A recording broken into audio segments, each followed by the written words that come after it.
When I was much younger, I remember visiting a local zoo back home. And as I was walking through various sections of the zoo, I noticed something weird. While I was surrounded by all kinds of animals, there was only one that was on the outside of the fences. Which made me think, what is it about being human that makes us so different from all of the other animals? And I used to look for answers in all kinds of ways. Empathy, I was sure, must be part of it.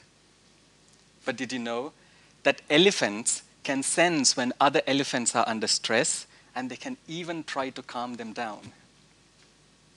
Some of my answers were just ridiculous, like when I declared, humans are the only species that use names for each other. Bottlenose dolphins also have unique names for each other that they whistle underwater. So, how exactly are we different? Turns out, I was looking for answers out there in behavior, while I should have been asking what caused it from in here. Because, you see, we humans, given our body sizes, have the largest brains in the animal kingdom. So, here is a macaque-monkey brain for comparison. So now, I study these.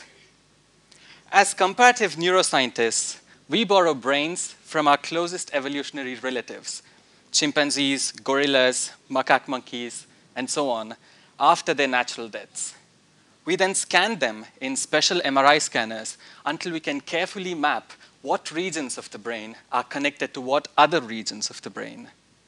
And when we compared them, we found out that the temporal lobe, the one that sits just above your ears, which is important for functions like language, memory, social interaction, and so much more, has not only expanded in humans, it also has interesting differences in its connections.